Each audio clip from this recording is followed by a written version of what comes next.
अनंत विस्तार से लेकर पृथ्वी की सीमित परिधि तक हर चीज अपने केंद्र की ओर आकर्षित होती है।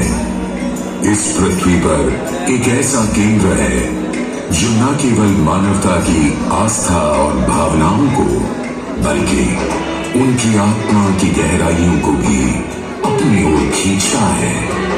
महाकुंभ क्या है यह शक्ति जो हम सबको एक सूत्र में बांधती है?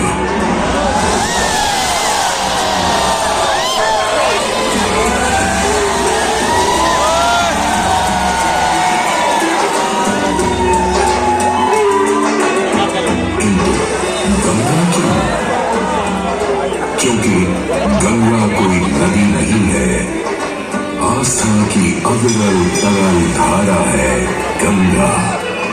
विश्वासों की वाहिनी, संस्कृतियों की सरिता है गंगा।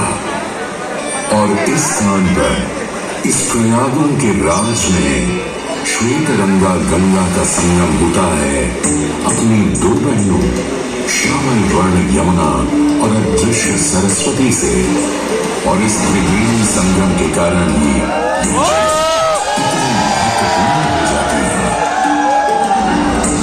गंगा के उद्गम के बारे में जो पौराणिक कथा प्रचलित है वो बड़ी ही रोचक और मनमोहक है। तो आइए क्यों न आज हम आपको गंगा अवतरण की कहानी सुनाएं, दिखाएं।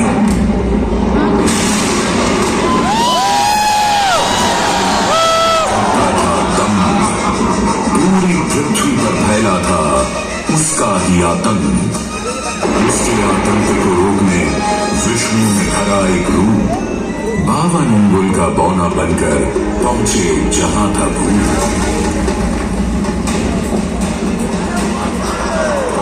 सारे दरबारी बौने ब्राह्मण पर हंसे, पर बाली जब उसे दान मांगने को कहा तो उसने कुटिया बनाने को केवल 3 पग भूमि मांगी। पर जब बौने ब्राह्मण ने भूमि नापनी शुरू की तो जैसे भूचाल वामन ने पहले पग में पूरी धरती नाप ली और अगले कदम से स्वर्ग।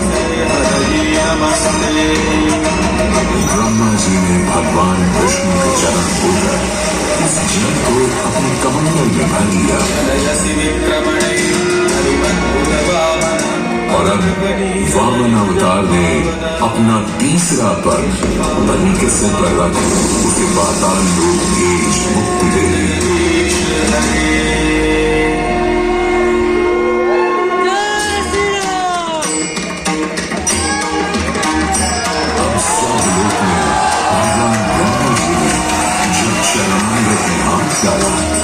तो वहीं से निकल आई चंचल निर्मल धवल गंगा जी। पवित्रा किंतु चंचला, आज से तू मेरी पुत्री और नाम तेरा गंगा।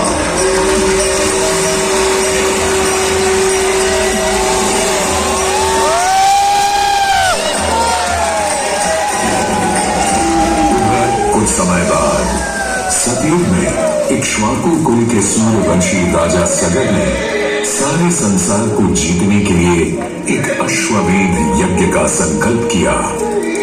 सुने सुने सुने, सब सुने, यह चिन्ह पूजित धवल अश्व जहां भी जाएगा वो भूमि राजा सगर की मानी जाएगी। यदि किसी ने इस अश्व को रोका या पकड़ा तो उसे सगर के 60,001 पुत्रों और उनकी लक्षाधिक सेना का सामना करना पड़ेगा।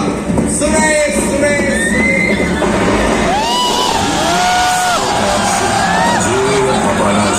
बढ़ता जा रहा था और स्वर्ग लोक में बढ़ती जा रही थी। देवेंद्र इंद्र की दुर्गा डरकर वो अश्व को झुकने की युक्ति लगाने लगे। इंद्र ने राजा सगर के उस घोड़े को चुरा लिया और छल से महर्षि कपिल के आश्रम में बांध दिया। घोड़े को खोजते हुए राजा सगर के 60,000 पुत्र महर्षि कपिल के आश्रम में पहुंचे। वहां घोड़े को बंधा हुआ देख क्रोधित पुत्रों ने कपिल मुनि को घोड़ा चोर समझा और उन्हें अपशब्द कहने लगे। वाचाल कुमारों, यदि कपिल ऋषि ने खोली आंख तो तपस की योगाग्नि से जलकर तुम सब हो जाओगे राख।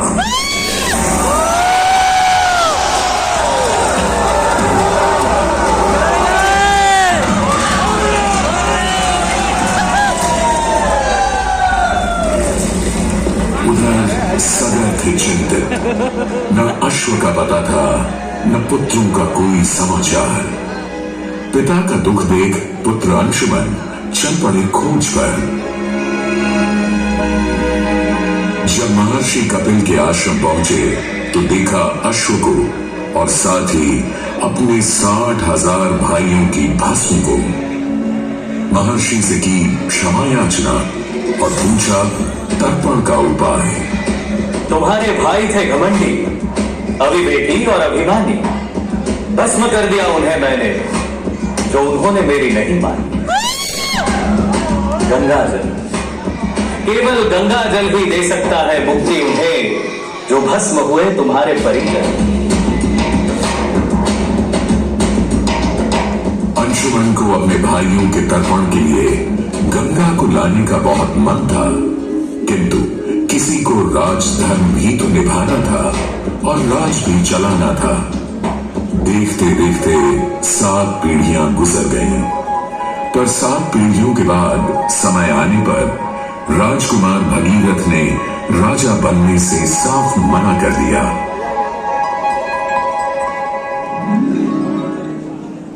क्षमा कीजिए, क्या ये आवश्यक है कि राजा का बेटा ही राजा बने? मैं पहले तपस्या और फिर ब्रह्मा से गंगा को मांगकर पृथ्वी पर ले आऊं और फिर उनके पावन पवित्र जल से अपने 60,000 पूर्वजों का तर्पण करूं। वर्ष बदले, ऋतुओं की हवा बदली, नदियों के किनारे बदले, किंतु नहीं बदला भगीरथ का संकल्प। गंगा उतरम।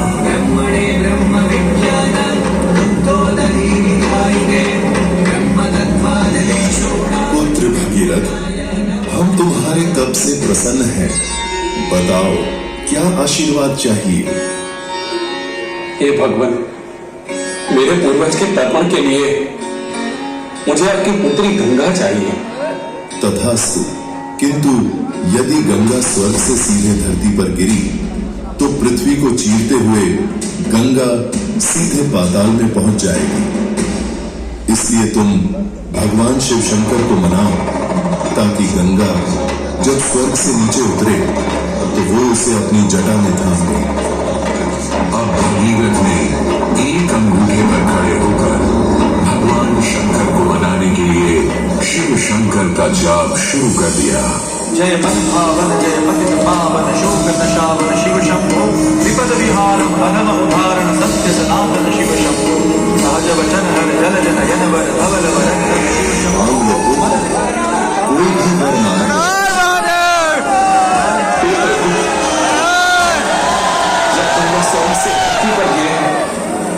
तब आप बीच में उन्हें अपनी जटाओं में साध लें, नहीं तो पूरी पृथ्वी नष्ट हो जाएगी।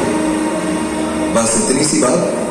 ठीक है, ब्रह्मदेव से कहो शिव तैयार है, आने दो गंगा को, आने दो।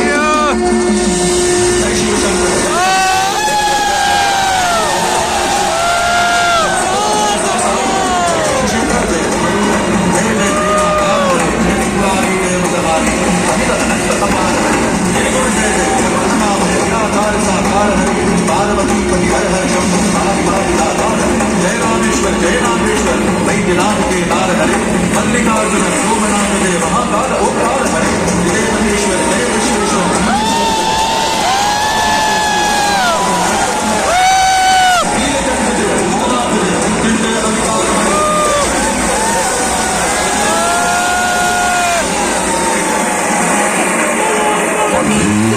गंगा ने भगीरथ के साथ गंगा सागर जाकर सगर के पुत्रों का उद्धार किया।